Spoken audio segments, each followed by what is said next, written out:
thank you all for coming. I'm Elisa von Jurden-Forgy, the director of the MAHG program here.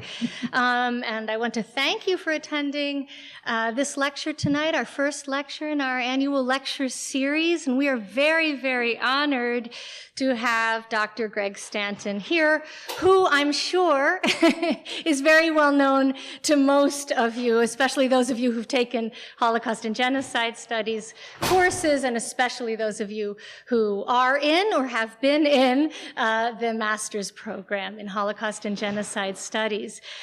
You all have seen the flyer, and the flyer has Dr. Stanton's official biography.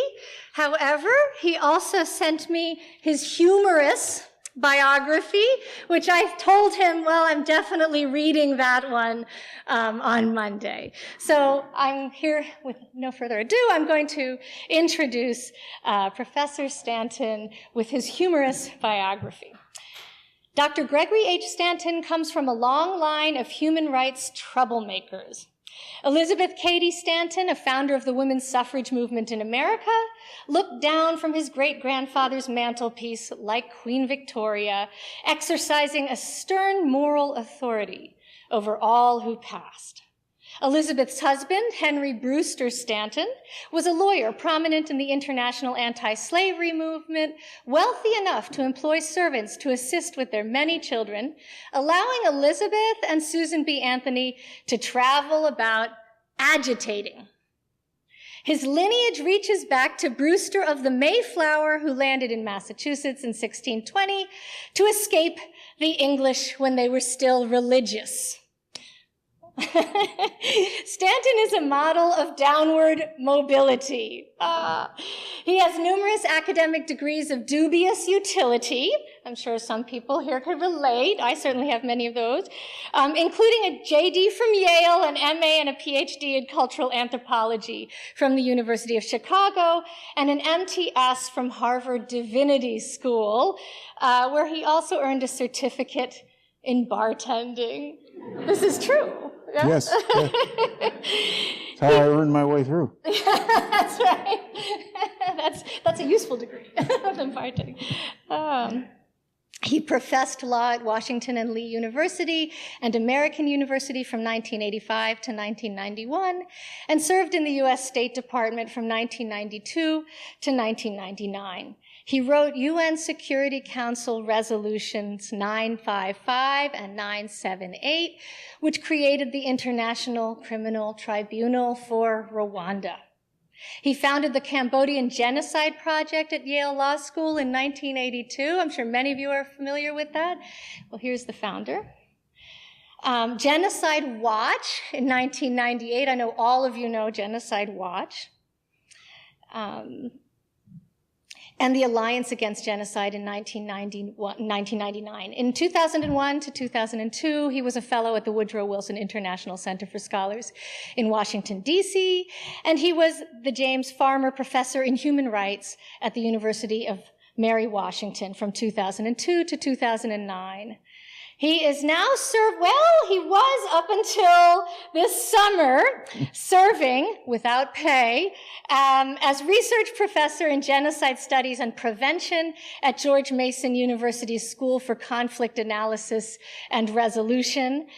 Stanton has published, as you all know, numerous articles on genocide, as he says, in obscure journals, but for all of you, these are not obscure journals at all. You'll know they're the leading journals in our field. And he is writing a high school textbook called The 10 Stages of Genocide, which is going to be great, which has been in press for 16 years. And perhaps you can tell them a bit more, but one of the reasons that Dr. Stanton retired from his professorship was to write this and other books that he's been planning, including one on women and genocide. That's the second book, right, that you're working on. So without further ado, I will pass the microphone over to Dr. Stanton simply by saying that he has been one of the shining lights in genocide prevention. He basically founded the field with all the work that he has done, and we are extremely honored to have him here speaking to us today. So thank you very much. Let's give him a hand. Well, it's a huge honor for me to be with you again here today. I have been to Stockton before when Carol Rittner was chair of your program here. A dear friend, one of the really great women that I've ever known, great persons I've ever known. And I also have done some Skype classes with some of your classes, as some of you know, I know, because you were there. So this place is pretty special to me, partly because you have, I think, the most outstanding genocide and Holocaust studies program in the United States and possibly in the world. You have the most courses, you teach the most students. That's what I call effective. And what you're doing is you're really creating a whole new field here, and I think this is probably going to be the future home of Genocide Watch.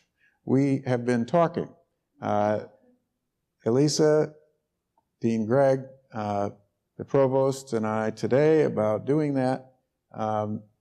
Genocide Watch has been around since 1999. I think on our websites we've got about 55 million hits since then. This school is ideally suited to be the host for it, for the place where Genocide Watch is headquartered. And it's also, Genocide Watch has been the chair of the Alliance Against Genocide since it was founded in 1999 at the Hague Appeal for Peace. So that would also come with your responsibilities here. So get ready. I think there's going to be a lot of work coming up. We have, a lot still already underway that I'm going to ask you to kind of help us take over. Among them, we're working on a project to get ISIS taken to either to the International Criminal Court or to a hybrid tribunal that would be set up to try them for genocide. We've already written the resolutions. So, and there are a couple of others, just sort of, sort of secondary projects like amending the Rome Statute so that we have a possibility of actually getting referrals under the Rome Statute by other than the Security Council, by the General Assembly, for instance, or having regional organizations possibly be able to do that. These are written already, and they're on our websites. So have a look. This field is new. It's really just started since the middle of the 1990s. And I'm astonished at how it's taken off. And I can only say it's about time, because after the Holocaust, so little was done for so many years. And we had genocide after genocide. And of course, I think it was the Rwandan genocide really that woke people up and made us realize that never again was not, it wasn't true. It was again and again. And we need to do something to stop it. So genocide is really the subject that I'm going to talk about tonight. Many of you are well aware of the 10 stages of genocide. So I'm not going to, try to tell you about every detail of those stages. What I instead am going to show you is a Prezi that was put together by the summer interns who worked for Genocide Watch. Genocide Watch is an organization that since 1999 has worked with 3 interns per semester and 3 in the summer, and not one salaried employee in the entire history, because we didn't need them. We always had academic credit for the interns, and I never needed a salary because I was getting paid to teach. And so we've actually, in our entire history, spent $85,000, which is $5,000 a year. And yet, you can see, you don't need a lot of money to accomplish things if you have good enough ideas. And that is the case, because ideas have this power to enlist the support of people who can make them happen. And that's been our whole purpose, really, to make them happen. And so if you can get them in front of the people who can do that, well, who knows? They might actually happen. Things like the Cambodian Tribunal and, Special Advisor's Office. I hope we will keep these things up. I'm sure we will, actually. So I promised Elisa and Dean Gregg and the provost that we would, I would still try to keep raising money for this organization, and hopefully we'll make it even more effective. I wrote the original paper, The 7 Stages of Genocide, when I was in the State Department, shortly after the Rwandan genocide. And the reason was, after going around and talking to people involved in what Madeleine Albright told me were the mistakes of Rwanda, she asked me to go around and interview people in the State Department about why we had made these, quote, mistakes. And so I went to the desk officer for Rwanda, told him this. And he said, Mr. Stanton, he said, if you are going to call these mistakes, you're going to have a very short career. And it was prophetic, what he had to say. Because, I eventually got to the point in 1999, in 1998, really, after we voted against the Rome Statute of the International Criminal Court, I knew I had to resign and start Genocide Watch. What I found out was that most diplomats in the State Department didn't even know what genocide is. And more importantly, they sure didn't know how it developed. In other words, what stages there were in the process that leads up to genocide.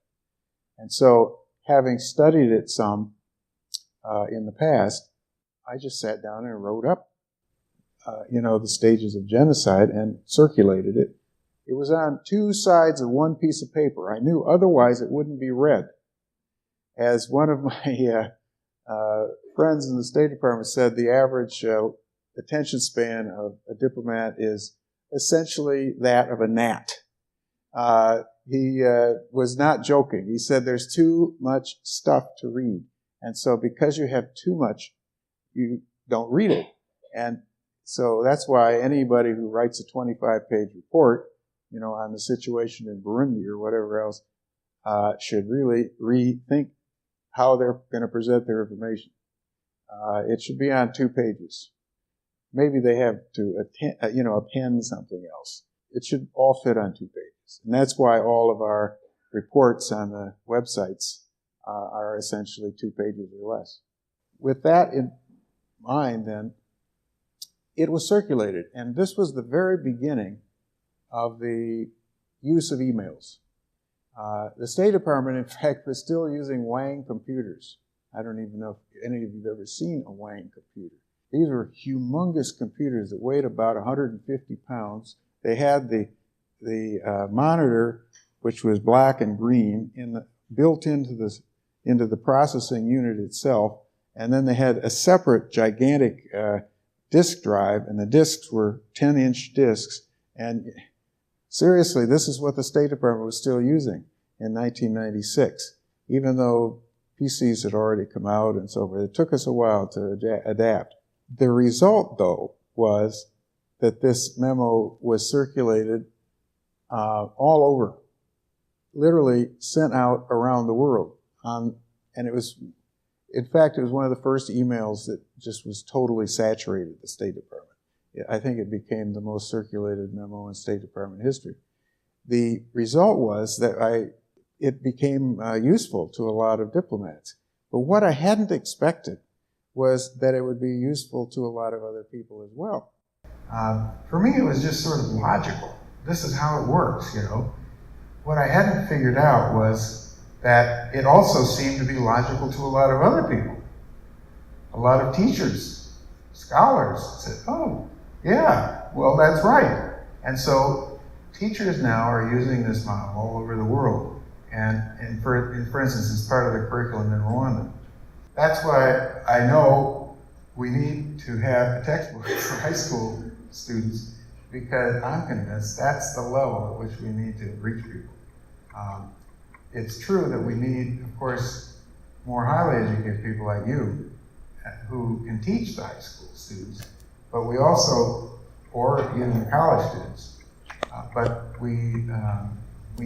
most people don't go to college, most of the world. So we need to reach them when they're in high school, and that's the aim that we now have. I'm sure, for instance, that New Jersey, which is one of the pioneering states in genocide education, is going to be a great place to try this textbook out. And I've already had a number of high schools here say, can we please try it out for you and give us the feedback. So that's the basic reason for these stages. Now let me explain a little bit about the model. You know, there are lots of ways of doing models of genocide for genocide prevention. One way that's most often used is a statistical model like Barbara Harf's. She has, I think, very solid research that shows that certain factors in countries that are countries at risk share. And you know these factors, I'm sure, probably by heart. You know, a previous genocide in the country that has not been punished and that is still being denied. That's one of the most important ones. An ongoing war. That's a really important one because genocide is not mutually exclusive from civil wars or international wars. It almost always goes with them. Another one, of course, as you know, is when you have a authoritarian or totalitarian system. You have a exclusionary ideology. You have rule by a elite, especially a minority elite. You have a country that's closed off to communication with the outside world or with international trade. And finally, in her model, you have a system that conducts major, massive human rights violations, you know, disappearances and torture and so forth. That's a very good model, I think, actually, a statistical model, and we use it. The one problem, though, with statistical models is they can't really fully describe the complexity of something like genocide, which is a process, a human process. To use a parallel, it's like trying to describe photosynthesis with a statistical model. You can't do it. It is a chemical process and a biological process, so you need a more complex model than that. And it's usually not possible to do it statistically. Another example is cognitive development in a baby. You know, you can't show me any statistical model that'll ever explain that. For me, it's just a miracle anyway, but the cognitive development theories of Piaget, at least, are a step toward that kind of understanding. Well, this is what I had in mind in trying to figure out, okay, what are the processes? And you know, each process is a cultural or social transformation. That means it is a way in which the system is transformed in a way that leads toward genocide. And in other words, it's a systems theory. It's a structural theory. I'm a social and cultural anthropologist, so it's the way I think. You know, they've taught me to think structurally and to look at social systems that way. So let's take a look now at, you know, this model using this Prezi that my wonderful interns put together and that you're free to use, by the way. It's on our website, genocidewatch.net, and it soon will be on the new website, which you will, I hope, participate in completing. That is, the website's up and running. It's genocidewatch.com. But it so far doesn't have that many news articles and things of that kind on it. Genocidewatch.net, we sort of finished off in the beginning of August, and we launched genocidewatch.com, and we're handing it over to you. So I hope you'll enjoy it. It's much easier, by the way, to do than the previous templates that we've used. So that's the basic idea behind it, have a stage model. This is why we founded Genocide Watch. It was to predict, prevent, stop, and punish genocide and other forms of mass murder. We have never accepted, the exclusion of political killing and economic killing and social killing and the other kinds of mass murder that, of course, the framers of the Genocide Convention omitted from the actual convention, mostly at the behest of Stalin, because they knew that, the communists knew that if those were in there, that they'd probably be immediately prosecuted. We also seek to raise the awareness and influence public policy concerning potential and actual genocide. By this, I mean, one of our main jobs is to get through to the policymakers. Now, a lot of that is person-to-person contact. The world is still made up of persons. Never forget it. It's not made up of, monolithic institutions. Sometimes people think that, and they make these gross generalizations about, the government or the State Department or whatever. And sure, those are abstract organizations that we human beings have formed. But never forget that they're actually made up of human beings and persons, that means. And you'll be amazed if you always keep that in your mind, how often you will find allies on your side in places you would have never expected.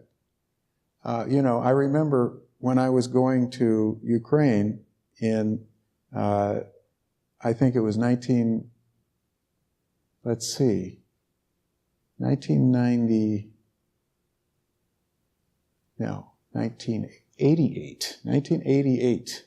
I was asked to go to Ukraine to help get a guy out of prison who'd been put in prison by the KGB. He was one of the leaders of the independence movement there. And I said, how can I do that? How can I help there? Because I'm not a member of the Ukrainian Bar Association. And they said, well, we'll take care of that. We just want you to organize an international movement to get him out. Well, we got him out. But they kept arresting people. So then, eventually, I had to go in person, and I did. And as I was going in through the airport in Kiev, one of the people who was checking the baggage opened up my suitcase and saw all these law books, all these international law books and things, full of, UN conventions and stuff like that. And she said, oh, you must be Stepan Kamara's lawyer. I said, oh, yeah, I am. And she said, oh, it's fine. Bang. She closed the suitcase. On my way. She was supposed to be working for the communist government, right? I don't think so. I think she was working for the Ukrainian independence movement. You never know where you're going to find allies. And never forget it. That's the truth also about the State Department and about the National Security Council. You have allies there. And so our objective in Genocide Watch is often to find the allies and get information to them and help them as they do their work.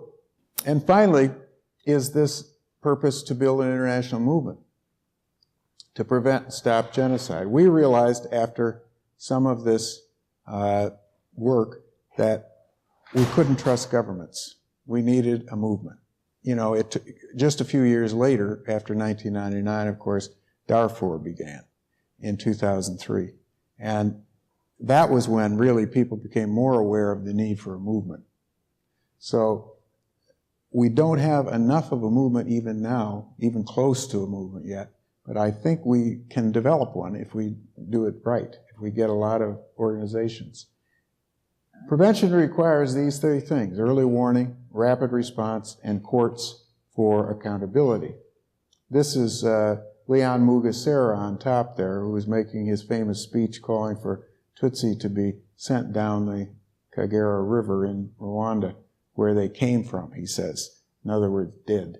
And that's of course, a UN peacekeeper. And here we have Slobodan Milosevic, who evaded justice by dying before he was kindly convicted. It continues because of lack of an authoritative international institution to predict it. We hoped that the Office of Special Advisor might be a step toward that, but the other step, which is to create a really authoritative organization to give the information necessary, has not yet been created. It would probably need to be outside the politics of the UN. That's really what Genocide Watch is all about. And we don't have the ready response forces to stop genocide. Most importantly, we don't have the political will to peacefully prevent it or to forcefully intervene to stop it. I mean, I have to ask you, this is 2016. We knew genocide was happening in Darfur. Well, certainly by 2004, when our government actually said it was genocide. We have yet to do anything to forcefully stop it. We've sent in UN peacekeepers, but they've mostly been observers. And you can't just observe a genocide, you've actually got to stop it. In 2003, Genocide Watch recommended sending the forces that were fighting against this genocide Spanish mortars, which are a very, very accurate mortar that can actually, from 10 miles away, accurately actually hit things like airplanes and so forth. Well, the Sudanese government was bombing all these villages, and they had this strange habit of parking the bombers in star-shaped formations on the 2 air bases they have in Sudan. They only have 2, and there aren't even that many bombers. If you sent just a few of these Spanish mortars, you could wipe out the whole Sudanese Air Force. And we've never even thought about doing it. I find that amazing, absolutely astonishing. And I also don't understand why it is that we never thought we should bomb the runways of the Syrian Air Force. I don't get it. Where's the political will here? We knew what Syria was going to do, and it has done it, and now it has killed about 500,000 of its own people. For me, that kind of lack of political will is really intolerable. I don't think I can understand. I'm not, saying willy-nilly go to war. That isn't what I'm advocating. In fact, using mortars to destroy aircraft actually would kill no one. It would just destroy the machines of war. And similarly, to tear up runways in Syria wouldn't kill anybody either. So these are really almost passive or pacifist approaches to preventing genocide. I'm not a pacifist, but I do believe that you should not kill people if possible, and that would be the case here. Anyway, I find this whole approach, especially having seen Rwanda and what we did there, to be intolerable. Now, the result, as I say, has been genocide again and again. This is a memorial that Aegis Trust built in Rwanda, and I hope you'll be able to go there to see this.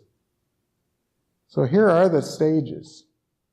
The first, of course, is classification, as all of you know already. You can't even have a genocide if you can't classify people as us and them. Here's some of the examples of that kind of divisive classification. And I'm afraid this type of us versus them classification has been very characteristic in this country for the last 6 or 7 months. In fact, there was a masterful column, I believe it was in the New York Times, written by somebody that was simply called Us versus Them.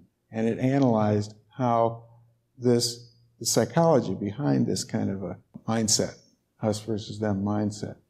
These are actual pictures, one taken in Nazi Germany of somebody measuring a woman to decide whether she was, I think, Roma or not. And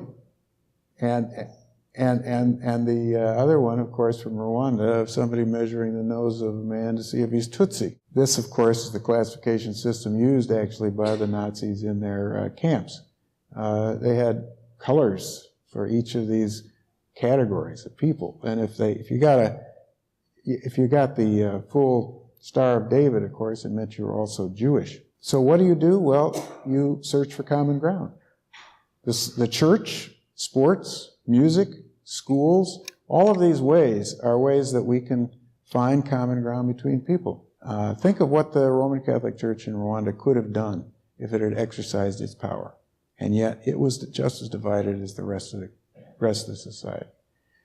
I love the use of sports to break down these divisions. There's a very famous soccer star from Côte d'Ivoire, for instance, who is, well, he's a national hero. And he spoke out against the developing genocide in Côte d'Ivoire when it was developing back in the early part of this century. And I think had a very good influence. Music, well, I like the Olympics too, for that matter, although I think we make them into too much of a nationalist kind of a, thing. But they are, after all, a place where everybody who comes to the Olympics, each human being, is a human being first. And and music. Think about the way the New York Philharmonic went to North Korea to play there. Or just think about the fact that in various, think about the countries that are the most creative in music. Invariably, the countries that are most creative are the ones that have the most cultural interaction between, different kinds of cultures. Brazil, the United States, the Congo, Vienna in the 19th century. I mean, these are places where everybody comes together. That's one reason Lemkin hated genocide so much. He realized you take one culture out of the human family and you have impoverished everyone. Because that kind of diversity results in this tremendous creativity that we have as human beings. Schools, obviously, very important place to do something about finding common ground. And you do promote these transcendent identities. The most transcendent of all being the one I used to use when I would cross the border, into South Africa from Swaziland when I was a Fulbright professor there.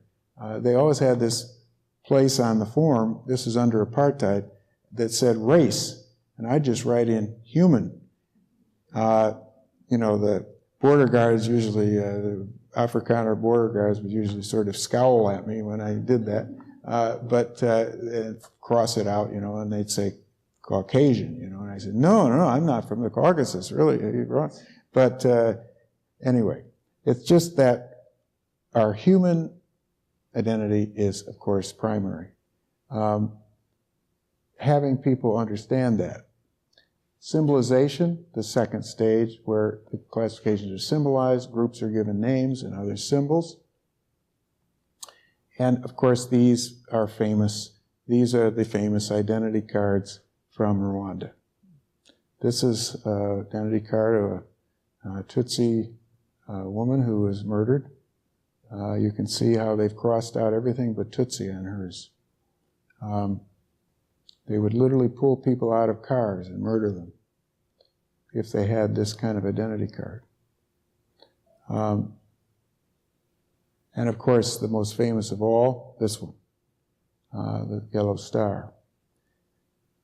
What do you do about these kinds of symbols? Well, we have this one, of course. You may know about this one. This is one, I took this picture. This is a Cambodian woman who is wearing the famous blue and white check scarf that the Eastern Zone people were forced to wear because the Khmer Rouge said they had Khmer bodies but Vietnamese minds. They were traitors, in other words. And when I asked this woman and others, well, when you were being evacuated from the Eastern Zone to these labor camps where they were going to work you to death, did they give you any new clothes or anything like that? And they said, oh yeah, they give us new clothes. Well, what color were they? Well, they were black. Okay, but what about the chroma, that you wore, these scarves? Oh, they were blue and white. And this shiver went down my spine when I heard this because I knew that blue was the color of the anti-communists. So then I said, well, what did it mean? Well, first of all, I asked, did anybody else wear this color?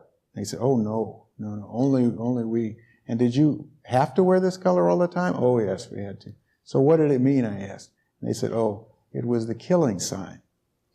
This has been, Kiernan and I discovered this in Cambodia in 1986. And since then, it's been borne out in the trials in the Khmer Rouge Tribunal. What can you do? Well, prevent race, religion, and ethnicity on ID cards. In the United States, for instance, on driver's licenses, until I think it was in the 40s or so, or the 50s, the race of a person could actually be on the driver's license of people in many states. That was barred now by a Supreme Court ruling. You refuse to use hate symbols. The best example, really, of course, there's this legend that the king of Denmark said if they were going to make Jews wear yellow stars, he'd be the first to wear one. We don't know if that was actually what he said or not. All I know is this, that the Nazis never did try to impose the yellow star in Denmark. Bulgaria is a sure actual fact in which the president of Bulgaria and the head of the Bulgarian Orthodox Church both told the Nazis they were not going to distribute the yellow star. The result was they weren't distributed until the Nazis took direct control of Bulgaria. The result was that only about 13% of the Jews in Bulgaria were killed, much lower level than most of the rest of Europe. In other words, if you can actually refuse to use a symbol or rob it of its significance, then, of course, you've stopped the whole process in its tracks. And you can also outlaw public display of hate symbols. That's what Germany's done about swastikas, for instance. Third stage is discrimination. I added this just a few years ago because somebody pointed out to me that it was a big leap from symbolization to dehumanization, and that in most cases, you had discrimination first. So, and of course, this does not always lead to genocide. But what I realized what this person was right, and so I put in this stage, a dominant group using law, custom, and political power to deny the rights of the other group. These are just examples. Nuremberg laws, the Jim Crow laws, the apartheid laws, the laws right now in Myanmar that deny the Rohingya citizenship. If you don't have citizenship, you, of course, can't have rights in that country. So anyway, the main point of these is discrimination is what do you do about it? Well, you have to outlaw it, basically. We have lots of examples in this country where finally it was outlawed in spite of our segregation policy. We had anti-miscegenation laws, for instance, until 1967 in this country. And finally, a couple named Loving, who lived in Virginia, were arrested in their bedroom by sheriffs, and they tried to, and they took their case all the way to the Supreme Court. They had gotten married in D.C., where it was legal for a black person and a white person to get married, and it was illegal in Virginia. So they were arrested right in their bedroom by the sheriff, and they took them to the Supreme Court, and the Supreme Court, in a very famous case called Loving versus Virginia, overruled. I just think it's the best name for any Supreme Court case ever. It's not got any sound, this one. It's just showing you what's happening right now in Myanmar. This is a little girl in the camp where they're outside of Sitwe, where they have made all of the Rohingya live, who used to live in Sitwe. And they burnt down their homes in Sitwe. This is an intentional act of genocide. So, as I say, the best thing to do about discrimination is outlaw it and make the law able to be enforced not just by the state, but by the person who's being discriminated against. Allow them to sue. Allow them a way they can bring the action. Dehumanization, of course, is the real beginning of the whole downward spiral. I mean, that's where these other three stages don't necessarily lead to genocide, but when you have dehumanization, it's really a big warning sign. That's why hate speech is particularly a good indicator that incitement to genocide is underway. It's one reason I'm so, worried about this country right now. I hear it. I hear the hate speech. And it's coming, when somebody, it refers to an entire nationality as rapists and, and criminals and so forth, you have to realize that one person in this current situation is denying the full humanity of another group. You can have the use of hate propaganda in printed and mass media. That's, of course, the most famous example is the hate radio in Rwanda, but this was something the Nazis were masters at. Goebbels, they pioneered use of modern propaganda, and the communists, in turn, used the same kind of thing in their system. Rwanda had, as I say, the vivid name for the Tutsis as cockroaches, which was, that's a pretty obvious type of dehumanization.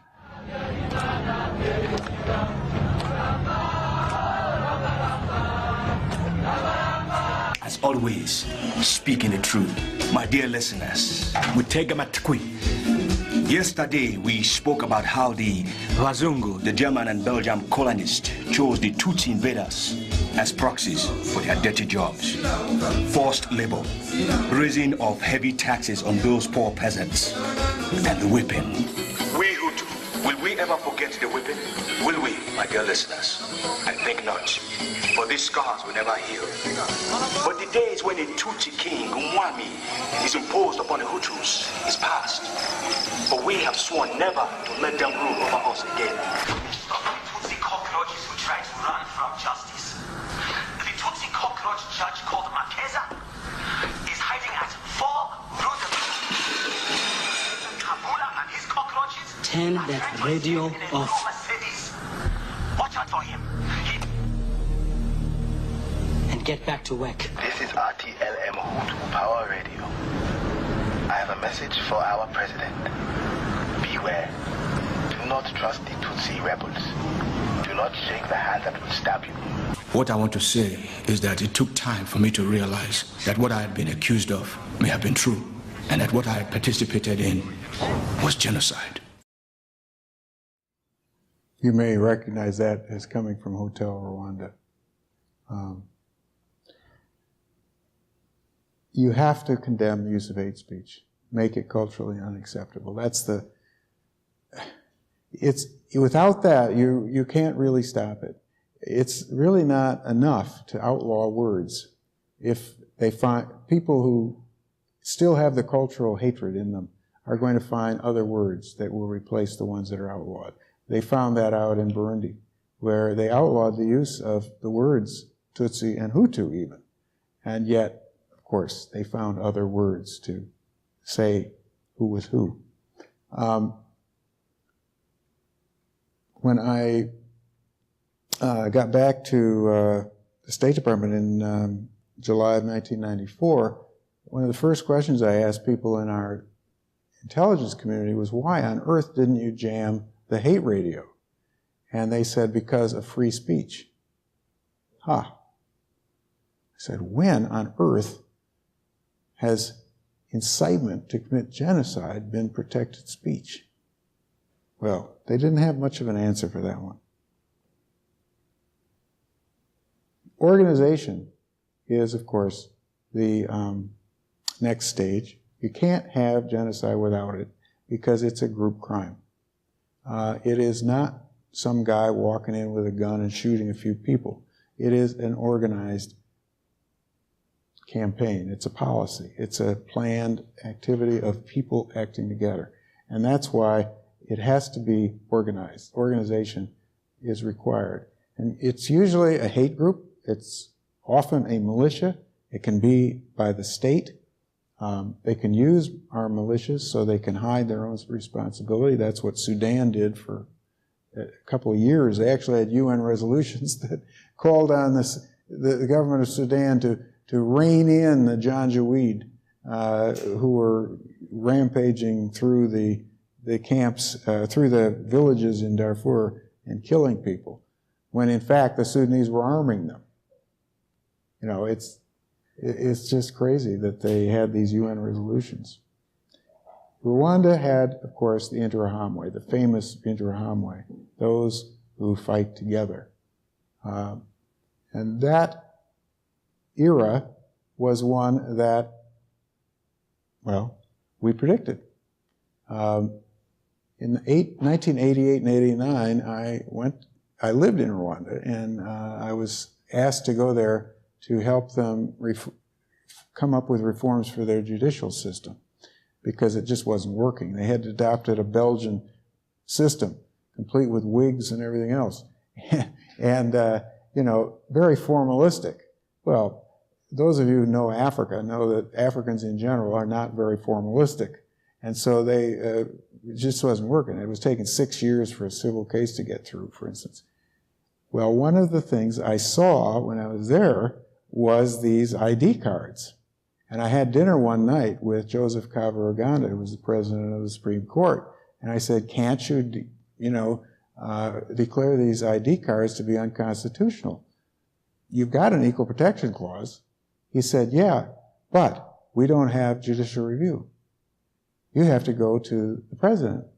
So I did. I asked for an appointment, went in and talked to President Javier Armada himself. And we talked about, judicial reform in Rwanda and so forth, but then I said, these ID cards that are being used in this country are going to result in genocide. And you could tell he didn't want to hear this at all. In fact, a kind of mask went down at the time I said this. And I then said to him, if you don't have these ethnic identities off of these ID cards, you're going to have a genocide in this country in 5 years. Within 5 years. I said that in 1989. Maybe that was just dumb luck. I also think it was, thoughtful application of use of how we know when genocide's on its way, and that was a clear case where we could see it coming. So what do? Well, you outlaw that kind of membership in hate groups, for one thing. It became basically impossible to get away with the kind of crimes the Ku Klux Klan was committing in this country once the FBI was basically ordered to infiltrate it. That became the beginning of the end of the Ku Klux Klan. Now, I know the Ku Klux Klan because they shot into the house where we were working as civil rights workers in 1966 and voting rights workers. And wounded a couple of my friends. They'd follow us around. This is a terrorist organization. And it governed a number of states, especially in the South, but also in Indiana during it was a terrorist organization, and you've just got to outlaw them. We have ways to do it. I mean, the RICO statutes, for instance, were ways we finally went after the mafia. That's really essentially the way you should treat these organizations. They're criminal organizations. You deny the leaders visas, you impose arms embargoes, you create commissions of inquiry to investigate the violations. There was an arms embargo on Rwanda, but it was not being followed. And a woman from Human Rights Watch named Kathy Austin went in and interviewed a lot of the people about where they were getting these arms from. And she was about 4'8", by the way. And she stood up to these gigantic, commanders in the military and so forth, and they would never touch her. They'd never harm her in any way. And she came out with this fantastic report, and I remember listening to it. in a group that we had formed called the Burundi Policy Forum, and thinking, how can we enforce this arms embargo? Because up to that point, none of them had ever been enforced. I said, well, what do you need to enforce the law? Well, the first thing you need is a police force. And so let's create one. And so I wrote a UN Security Council resolution 1012, I think it is, or 1013 anyway, that it created a UN Commission of Inquiry on arms flows in Central Africa. And I asked Kathy, do you want to be on this commission? Because, you know, the U.S. could basically say who we wanted on the commission from our country. She said, no, you need Mel Holt. And I said, who's Mel Holt? She says, oh, he works for the Fish and Wildlife Service. I said, Fish and Wildlife Service? And she said, yeah, he's in charge of keeping track of the poaching and the smuggling of African ivory. Ooh, this sounds interesting. And so I called him up. He comes into my office. He's about 6'5", 280 pounds, black belt, karate, crushes your hand with his handshake, you know. And I asked him if he would do this for us. He agreed to do it. I mean, he led that commission in very many ways, even though the chair was from a different country. And they came out with a report that literally had in it what I call the 2 plane loads of smoking guns. They had a report of the manifest from 2 plane loads of guns that had been delivered to the Rwandan army to use in the genocide. And it was signed by Theoneste Bagasora, who was the main leader of the Rwandan genocide. They use it in his trial. So you can enforce the law if you, in fact, can find out who is breaking it. We also went after the arms suppliers from Belgium who had shipped in these arms on those flights through the Seychelles. Polarization is the next stage, and I want to, you know, get to that is so important because polarization is part of the process in which you try to go after people from your own group if you want to commit genocide, because they're the ones who can stop you. The moderates from your own group, they're the most dangerous to a plan to commit genocide. So the Nazis first arrested the liberal priests, the liberal, you know, pastors, the communists, the social democrats, and they put them in Dachau. That's the first Nazi concentration camp. The first people who arrested were not the Jews. They were the people, the moderates, who could have stopped it.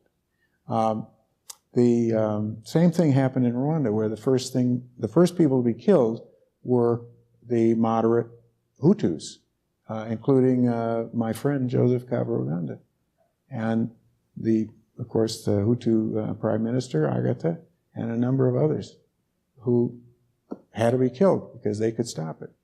So what you do is that type of person... Said your name on the radio.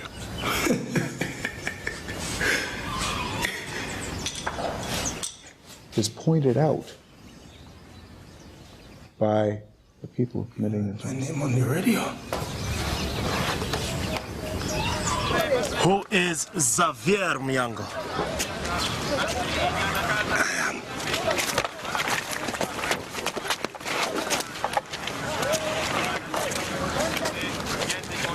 Aren't you the traitor Xavier Myango we've heard about on the radio? I don't know what you mean. Move over with that guy. The rebel forces, are they Tutu or Hutsi? Hutu and Tutsi. Which ones are the good guys? Our lawyers say it's against international laws to jam radios. You know, something about freedom of the press, freedom of speech. Yes, it's against international law to jam radios, but not to exhort massive slaughter. Come on, we are talking about hate radio here. Let's not lose our perspective. Radios don't kill people. People kill people. That, by the way, the woman in that was Prue Bushnell, the one who was played by Deborah Winger in there. She was my mentor in the State Department. In my opinion, a real hero. She was also our ambassador to Kenya when they blew up our embassy there. Amazing woman. You know, this whole phenomenon of cowardice in the face of genocide is something somehow we're going to have to get over. How can you get people to care? That has been one of the biggest problems that we have in all of this. You know, we should talk about that a little bit maybe in our discussion. Of course you can do these, you can have sanctions, you can have freezing of assets, you can prosecute people for hate speech or incitement. The question, though, is how can you get people on the other side of the world to care about what's happening in another country? Well, here is the next stage, preparation, in which leaders are planning the final solution. Propaganda prepares the people to kill. And, of course, the Wannsee Villa right next, just the edge of Berlin on a beautiful lake, is where the Nazis actually had a meeting in 1942 to plan the Holocaust. And the movie Conspiracy was actually made from the transcript of that conference. The Nazis ordered all the transcripts destroyed, but one survived, and it was discovered after the war.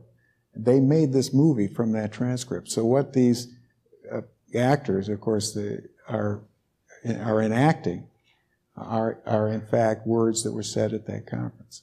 I mean, dramatized, admittedly, but still quite chilling, I think.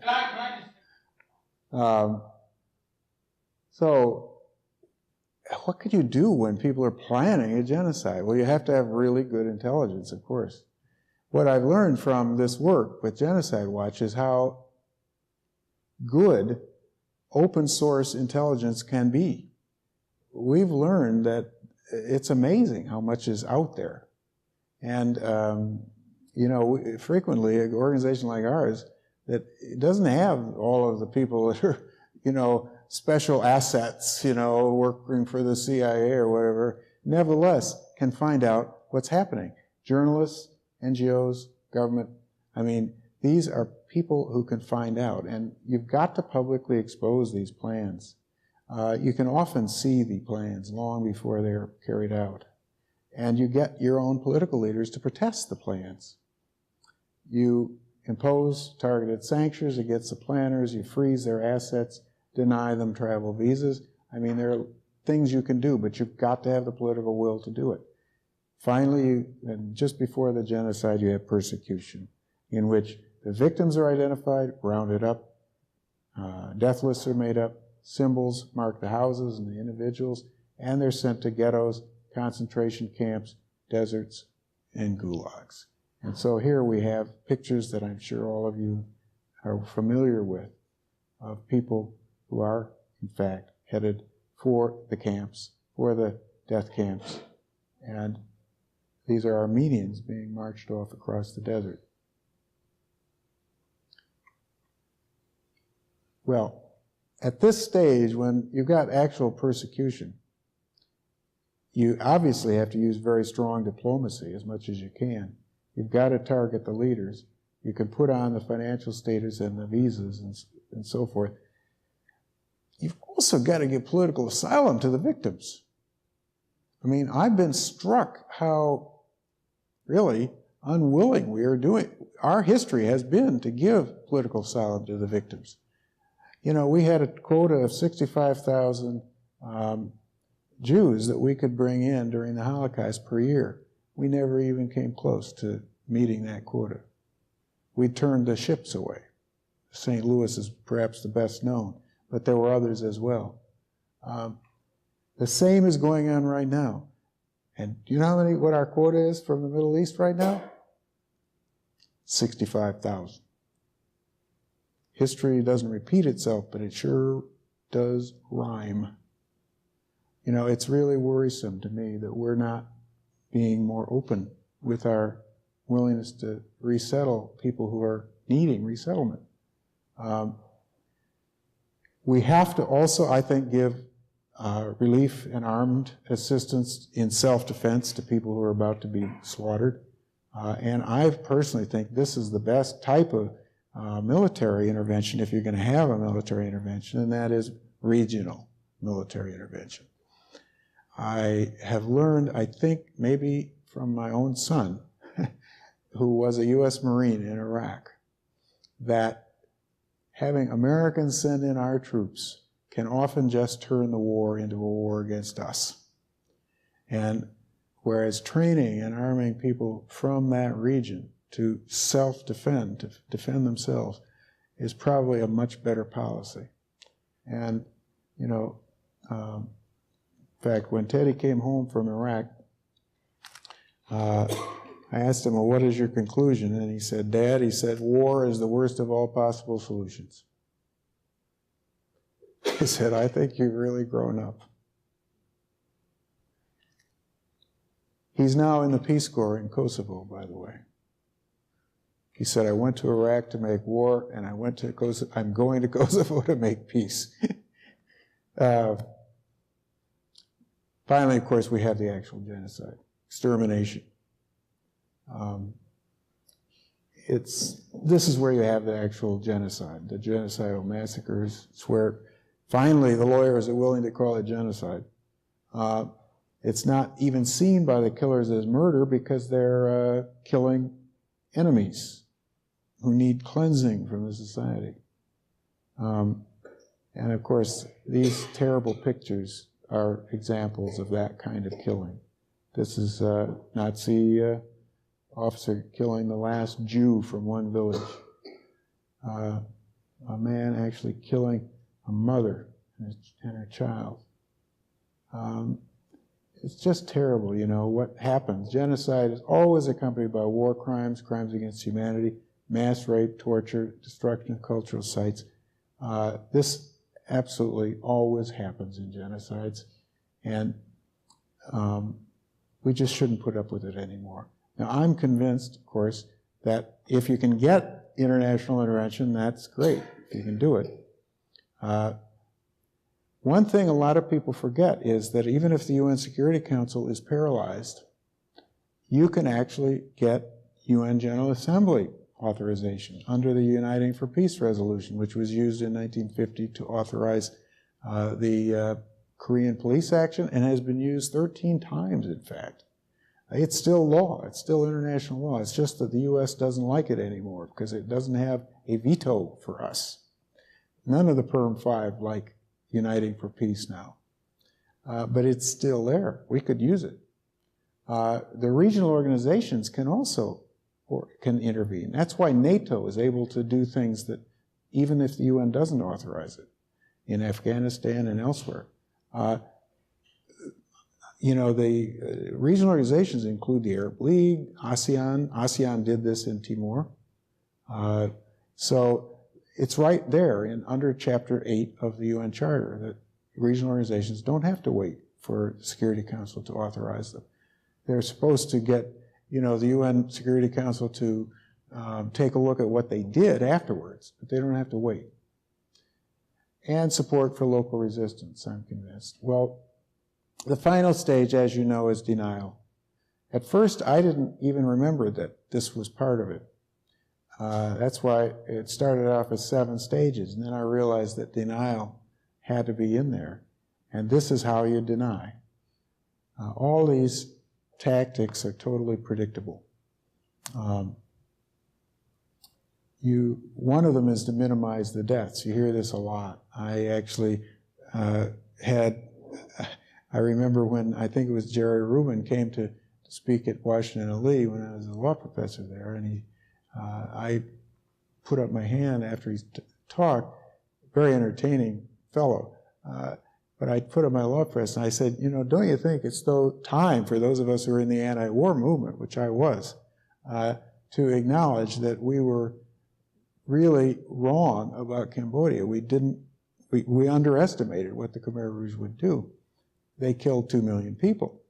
And he said, oh, no. It wasn't 2 million. It was only 700,000.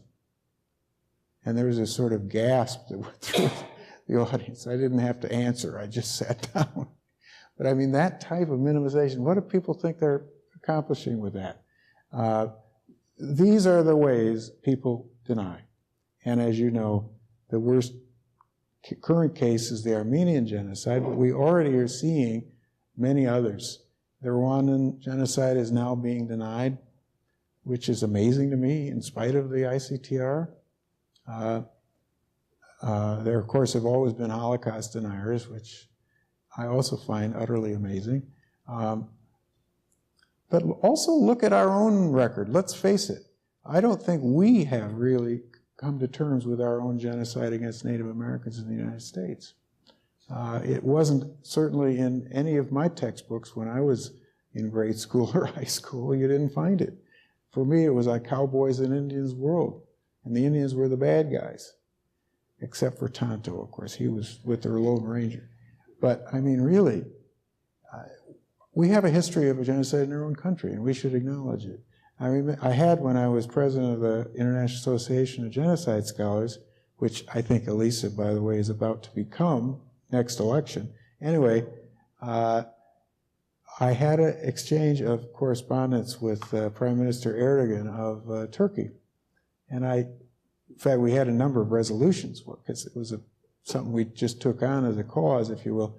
And I said, isn't it time for you to admit that what, the Ottoman Empire did to the Armenians was genocide? And he ignored me at first. But when we got very close to actually getting a resolution through Congress to say this, he said, if you get that resolution through, I am going to have our parliament put a resolution through that says that your country committed genocide against your Native Americans. Well, I wrote him immediately back and said, please do. It's time.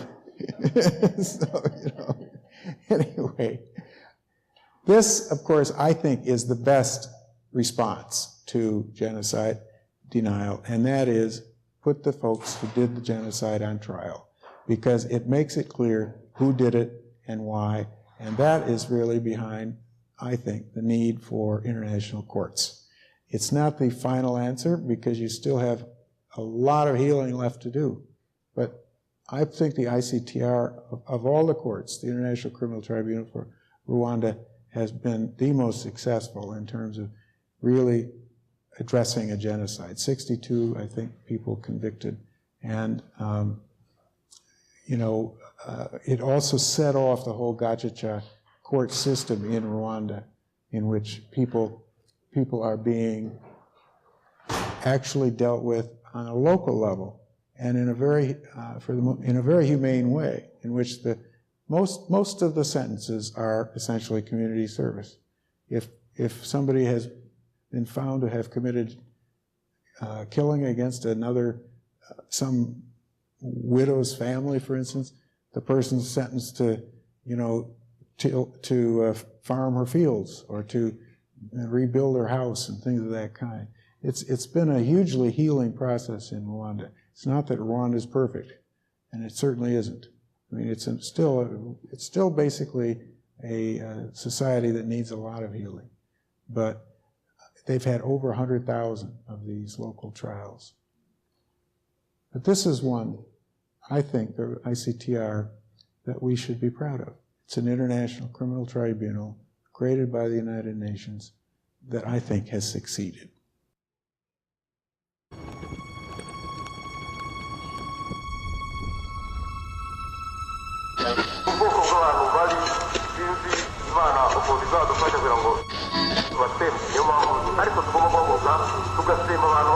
It came from the radio.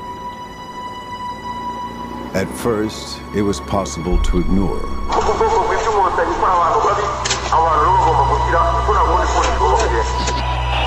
But the sound would not go away. It only got louder. And louder. And louder.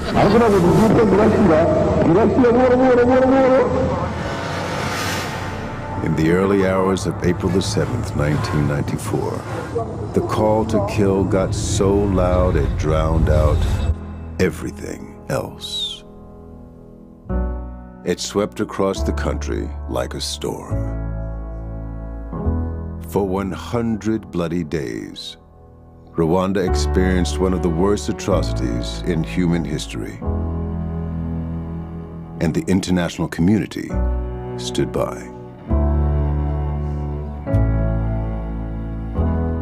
Those that survived the genocide asked the United Nations to help rebuild a trust that had been lost, and through justice, put the country they remembered back together. The mandate was clear. The way forward was not.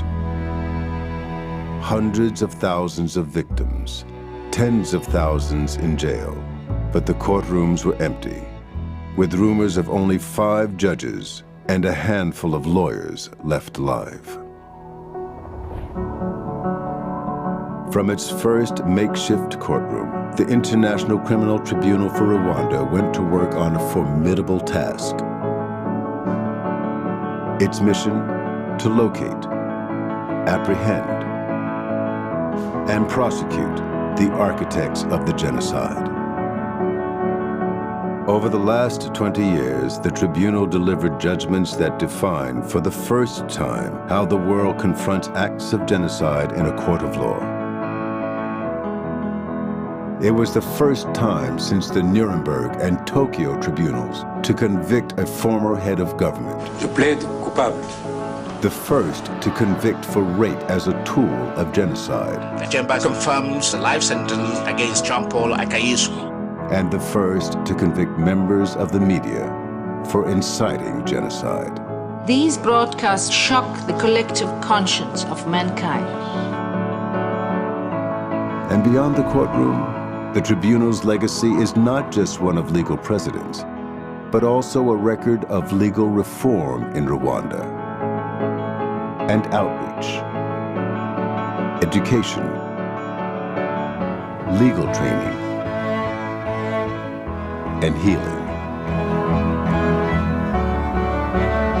Today in Rwanda, it's safe to listen to the radio again. The sound is of a nation rebuilding and a world pushing forward despite great imperfection.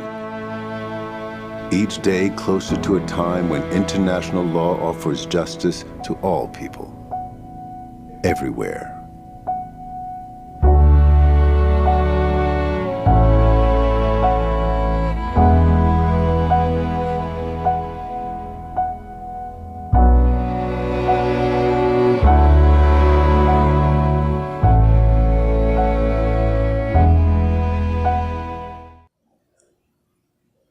We have a few more minutes. If you'd like to ask some questions or make comments, I'd be very grateful.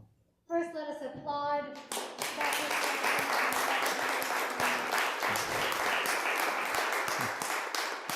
I know some of you have class at 6, so if you have to go, please go ahead. Otherwise, I'm going to pass around this, and we can stay for as long as people can stay, maybe another 5 minutes or so. Does anyone have a question for Dr. Stanton? Yes. Yes. What point does it go from? Here, let me speak into this because it's being changed. There you go. At what point does it go from prevention to intervention to stop? How quickly does the sequence of events, or how quickly can it occur? That's a very good point. At what point does it go from prevention to intervention to stop a genocide? Well, of course, intervention in a way is a kind of prevention itself. I think most prevention is long before, for forcible intervention. In other words, if you see major persecution of a people, and you can bring about some kind of a change in that pattern through diplomatic pressure, through sanctions on leaders and so forth, you may actually get the whole process stopped in its tracks. If you can stop it even earlier, so much the better. I think really the point at which you absolutely have to have armed intervention, if you will, is when you have mass killing. And, so that's why I think that we have needed that in Darfur. We've needed it in Syria, I think. It doesn't mean you have to send in the Marines. That's not the only way to intervene. So I hope that is enough of an answer. Yeah. Yeah. You had mentioned earlier about ISIS and doing hybrid trials with them. Say that 2 years from now, they're pretty much eradicated as a force. Yes. If they're put on trial, would that therefore mean that they were considered a legitimate government, or you would use hybrid trials in order to convict people for what they had done? Yes. One of the things about the Genocide Convention, and for that matter about the Rome Treaty, for instance, for the International Criminal Court, is you don't need to try, none of them are to try states. In other words, they try individuals. You try if you're going to put somebody on trial. So yeah, the ISIS people, if they were captured, some of them won't be captured, I'm sure, but would be put on trial for what they had done as criminals, as well they should be. Yeah.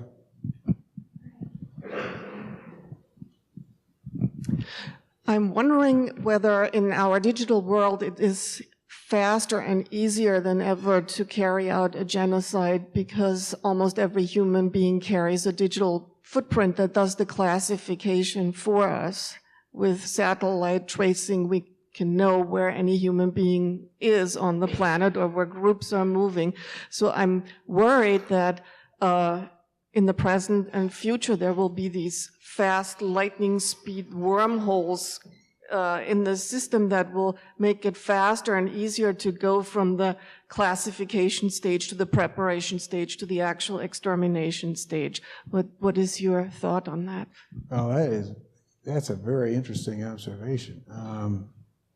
Yeah. It's no longer not giving out the yellow stars. Right? Yeah. That's almost the halcyon days. Because you've already got all the information in the system. Mm-hmm. Yeah, especially in governments that routinely, keep that kind of information. Well, that's an important point. Yeah, it's very important. Of course, in Rwanda, it went very fast already, even without, cell phones. They managed to carry out a genocide in, just a few months. And so even though it had a lot of the forces that led to the genocide, were building up for years, it was basically organized by the Akazu, by the people who organized the genocide, in just a few months. But you're right, I think. My goodness, that's a terrible thought. Yeah. Mm-hmm. Ay. Well, that's a very chilling thought, I would say. You can certainly classify people very easily now. Mm-hmm. I think we should be very aware maybe of that when we're thinking about the importance of privacy. On the other side of it, we also need, if we're fighting terrorism, to have the kind of information we need to stop it before it happens. So it's really a terrible conflict. In a system that's ruled by law, you would hopefully have a way to regulate it so that it doesn't get out of hand. Yeah, we have a question. Yeah. Sorry.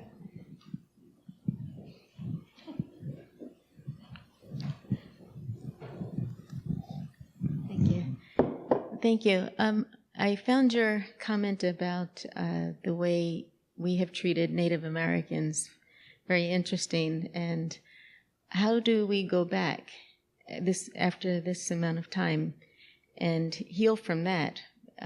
Many have said that once you have that kind of action toward one group, it makes you more insensitive to other groups. And so some link, for example, the treatment of the Native Americans here to the continued treatment of other minority groups in the country. Mm-hmm. So how do you go way, way back and address that? Well, I think actually in this case, it's they are the one group that hasn't been dealt with enough. You know, it's a very interesting thing that you say that, because Jesse Helms' main argument against the Museum of the African Americans in Washington, D.C. was that well, if we're going to have a museum for them, then we'll have to have a museum for everybody. And I would say at least we have a Museum of the Native Americans, or as they say, it's called the Museum of the American Indian, actually, in Washington, D.C. Although I will say I have a quarrel with that particular museum, because it mostly dwells on the relationship of Native Americans to white people. It's a lot about treaties and not a whole lot about their cultures. I mean, I'm an anthropologist. For me, it's their cultures that make them so incredible and wonderful. But it's not their relationship with us, white people. What I would think, though, is at the very least, we should be realizing that the treatment we've given to Native Americans in this country has been a genocidal one, and we therefore have a duty to encourage the preservation, the enrichments over their own cultures. Now, there's some groups, of course, like the Lakota and the Navajo and some others that are so strong culturally that they're fine, I think. But the Zuni, you know, that not many people left. They're strong too, by the way, very culturally strong. It's just that there are a lot of groups that there is not much you can do. I don't know. For a long time, the reservations were such terrible places in terms of health and, you know, all kinds of poverty, alcoholism, etc., that I think it was just a devastating situation for Native Americans. That has, I think, improved somewhat because of the Indian Health Service, which is really pretty good.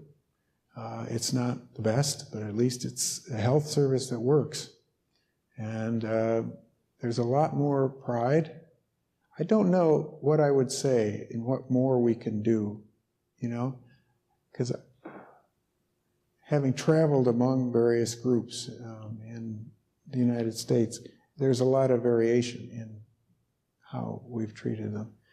I'm glad that we have Museum of African Americans and another one for American Indians. I just wish we'd do more with their own cultures. That's all. I don't know more than that to say. If you want me to really come out, I would say strongly, I'm in favor of affirmative action also. I think it's time, if you have done such a historic injustice to a people, that you realize that it has set their descendants back too. And so special provisions need to be made so that their descendants can succeed in our culture, in our society. That's why I'm in favor of affirmative action. A lot of people say, oh, that's just reverse discrimination, or that's, you know, in India, I actually studied this in India. They're honest about it. They call it compensatory discrimination in India. And they have a very similar problem. They have a caste system that is, you know, totally unequal. But they actually have provisions in their constitution that allow for special treatment of certain, as they call it, scheduled castes and tribes and other backward classes in their constitution. And they have a whole list of castes, in fact, that they're under their constitution. So their system is much more explicit than ours in dealing with this. I don't know what the final answer on this is, but I do think that affirmative action has made a big difference already in this country. So, are there other questions or comments? Yeah.